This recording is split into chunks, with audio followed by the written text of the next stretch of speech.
Assalamualaikum warahmatullahi wabarakatuh. Metodologi penelitian dosen pengampu Dr. Mulyasari SPD MSI.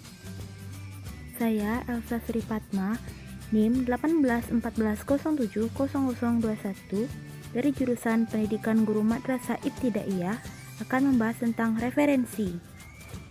Pengertian referensi atau daftar pustaka. Referensi adalah tulisan mengenai sejumlah informasi terhadap suatu buku yang ditinjau dan dinilai mengenai sumber penulisannya. Daftar pustaka adalah tulisan yang berada di akhir sebuah karya tulis ilmiah yang digunakan sebagai sumber atau referensi oleh seorang penulis dalam penyusunan sebuah karya tulis ilmiah baru. Pentingnya penulisan referensi dalam penulisan karya ilmiah. Yang pertama, memperkuat argumentasi atau teori. Yang kedua, referensi digunakan sebagai bahan penunjang sebuah argumentasi atau teori yang diajukan dalam tulisan.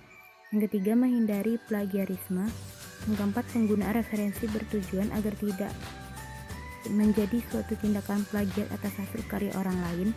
Menghargai karya orang lain. Referensi perlu dicantumkan sebagai bentuk penghargaan kepada karya orang lain. Memberikan informasi kepada pembaca. Referensi bertujuan memberikan informasi kepada pembaca mengenai sumber asli dan lengkap dari sebuah teori atau pendapat. Tata cara atau aturan penulisan daftar pustaka pada laporan ilmiah penulisan daftar pustaka dari sumber buku. Ada beberapa hal yang perlu diperhatikan dalam menulis daftar pustaka dari sumber buku, namun hal yang paling utama adalah memperhatikan urutan dan tanda bacanya. Berikut adalah urutan sebuah referensi dari buku. Yang pertama, nama penulis ditulis paling awal. Ingatlah, selalu penulisan nama belakang penulis terlebih dahulu, kemudian dilanjutkan dengan tanda koma. Setelah itu dicantumkan nama depan dan tengah penulis buku tersebut. Yang kedua, tahun terbit. Setelah nama, cantumkan tahun terbit dari buku yang teman-teman gunakan sebagai referensi. Jangan terkecoh pada angka tahun cetakan awal, sebab bisa saja buku kamu pakai merupakan cetakan kedua, ketiga, ataupun terakhir. 3. Judul buku. Tulisan judul bukumu secara lengkap. Jangan lupa penulisan judul dibuat dengan miring. Yang keempat, kota dan nama penerbit. Bagian terakhir dalam penulisan daftar pustaka sebuah buku adalah mencantumkan kota penerbitan dan nama penerbit yang mencetak buku tersebut. Dahulukan penulisan nama kota, baru diikuti dengan nama penerbit yang dibatasi dengan tanda titik 2. Penulisan daftar pustaka dari artikel dalam jurnal, koran, atau majalah.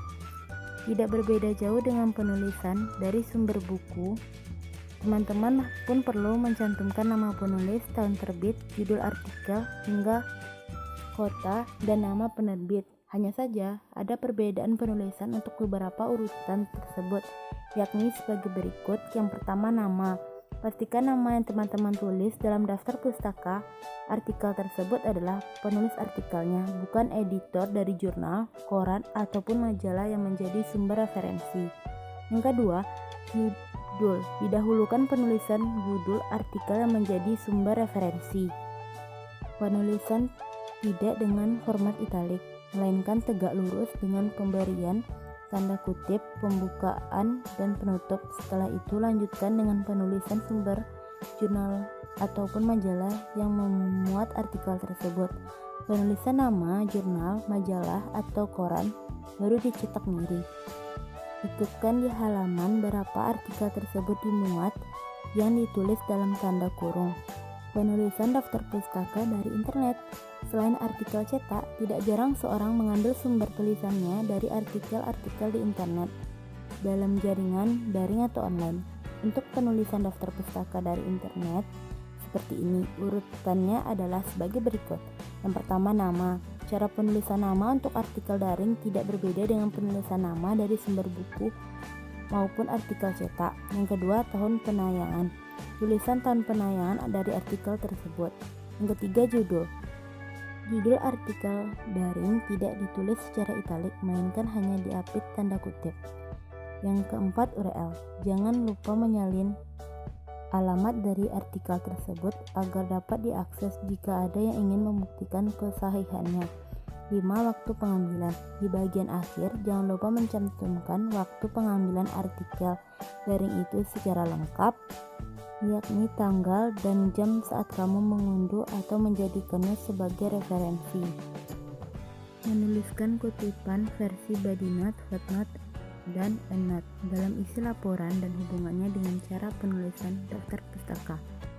1. Catatan kaki atau footnote dilakukan apabila penulis mencantumkan nomor indeks di akhir kutipan, lalu bagian bawah halaman tersebut, bagian kiri halaman, terdapat keterangan nomor indeks yang menjelaskan sumber kutipan tersebut. Prinsip-prinsip dalam penulisan catatan kaki. A. Catatan kaki dicantumkan di bagian bawah halaman, dipisahkan dengan naskah skripsi oleh sebuah garis. Pemisahan ini akan otomatis dilakukan oleh program Microsoft Word dengan cara mengklik insert, kemudian reference, kemudian footnote. Yang B. Nomor catatan kaki ditulis secara urut pada tiap bab, mulai dari nomor 1, artinya catatan kaki pertama di tiap awal bab menggunakan nomor 1, begitu seterusnya. Yang C. Catatan kaki ditulis dengan 1 spasi. Yang D. Penulisan huruf dalam catatan kaki harus sama dengan penulisan huruf dalam naskah skripsi, hanya ukurannya lebih. Yang E. Barisan pertama catatan kaki menjorok ke dalam sebanyak 7 karakter.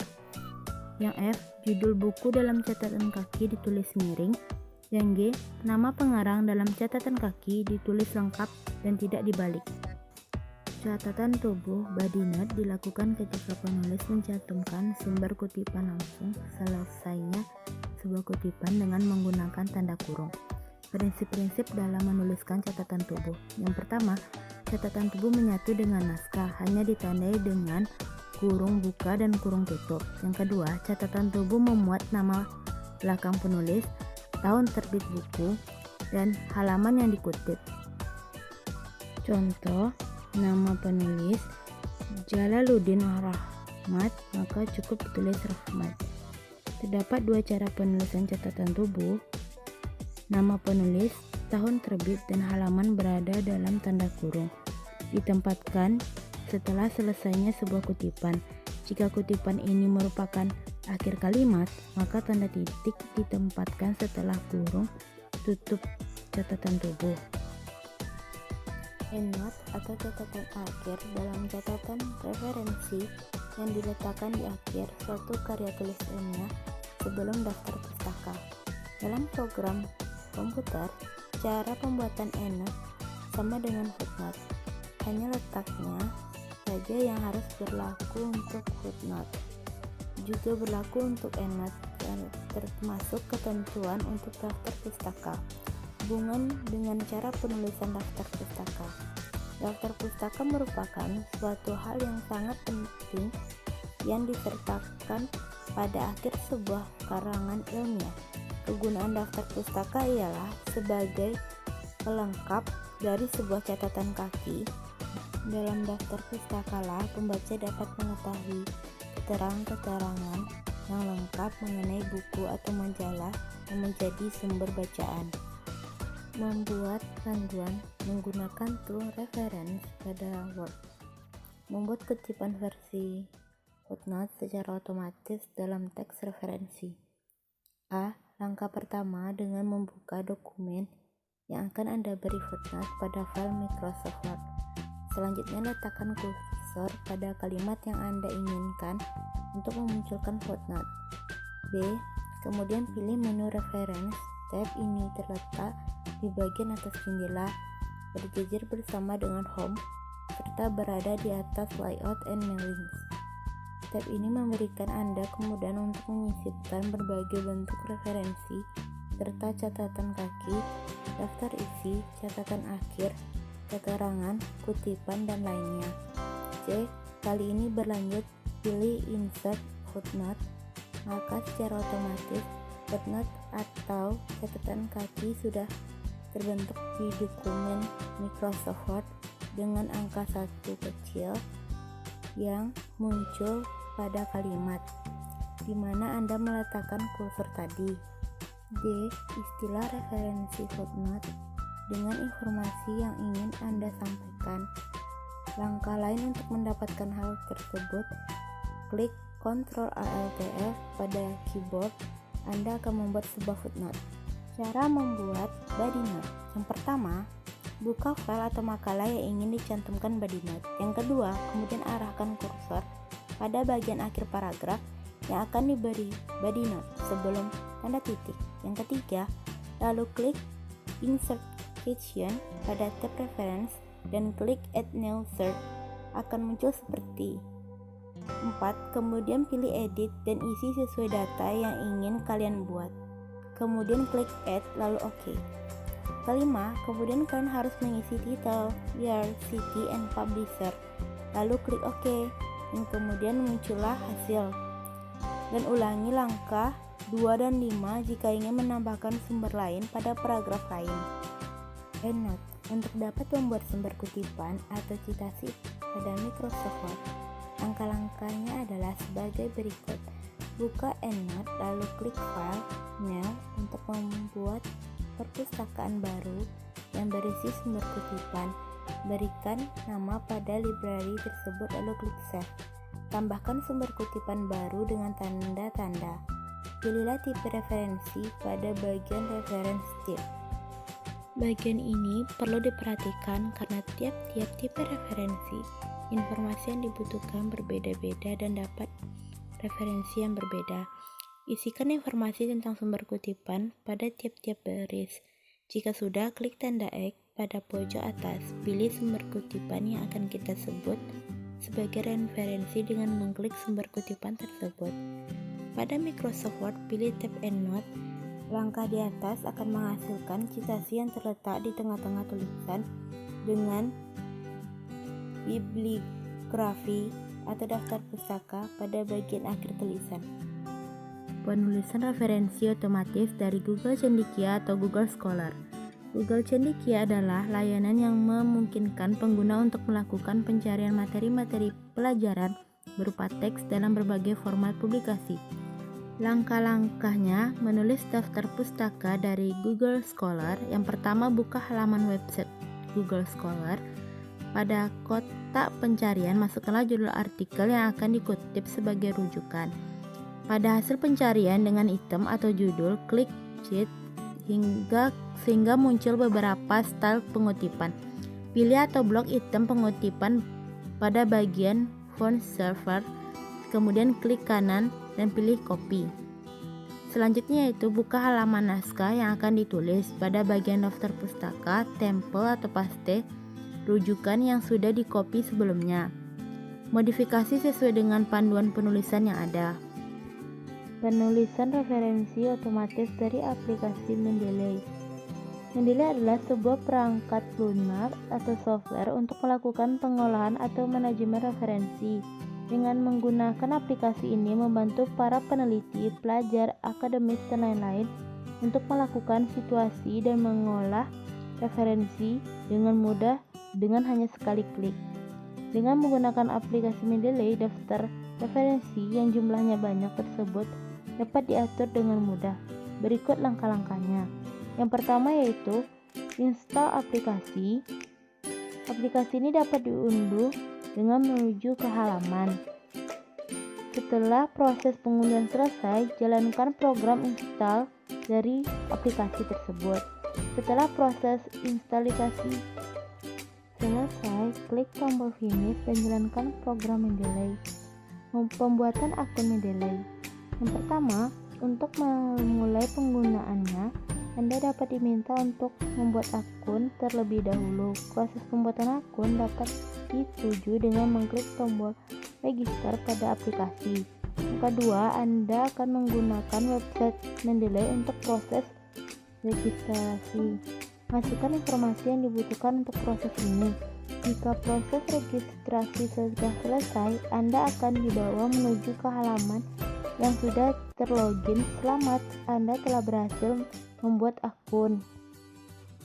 Mulai masukkan referensi ke aplikasi Mendeley. A. Memasukkan file PDF ke aplikasi. File PDF dapat dimasukkan dengan cara mengklik tombol Add pada kiri atas pada jendela terbuka. Cari file PDF yang ingin dimasukkan ke dalam aplikasi. Jika sudah terpilih, maka klik Open. Aplikasi Mendeley akan secara otomatis mengambil data yang ada pada file tersebut dan menampungnya pada tab Details di kanan. B. Memasukkan data referensi dari Google Scholar. Selain melalui PDF, Anda juga memasukkan data referensi dari Google Scholar. Setelah mendapatkan file Scholar Iris dari Google Scholar, tekan tombol Add pada kiri atas layar pada jendela yang terbuka, cari file tersebut. Jika sudah terpilih, maka klik Open. Aplikasi Mendeley akan secara otomatis mengambil data-data yang ada pada file tersebut dan menampungnya pada tab Details di kanan. Membuat referensi otomatis dengan aplikasi Zotero. Tutorial membuat daftar pustaka menggunakan aplikasi Zotero. Pertama, download dan install aplikasi Zotero. Setelah itu buka aplikasi, lalu tambahkan sumber referensi dengan cara klik New Item. Pilih salah satu jenis referensi, misalnya book. Setelah pilih buku, lalu masukkan data sesuai buku referensi, mulai dari judul buku, penulis, tahun terbit, kota terbit, hingga penerbit. Setelah selesai, klik Enter. Untuk jurnal, artikel yang ada di internet juga dapat langsung diakses melalui aplikasi Zotero tanpa harus memasukkan data secara manual. Caranya, klik Add Item by Identifier, lalu masukkan kode ISBN dan lainnya yang terdapat dalam jurnal. Pilih file dari dokumen dan buku file yang akan diberi tanda daftar isi, lalu pilih Zotero dan klik Add atau Edit bibliografi untuk menambahkan daftar pustaka. Setelah itu muncul tampilan, lalu pilih citation style sesuai kebutuhan. Anda dapat memilih atau model untuk daftar pustaka yang telah tersedia. Selanjutnya akan muncul daftar pustaka seperti ini secara otomatis. Terima kasih, semoga bermanfaat. Assalamualaikum warahmatullahi wabarakatuh.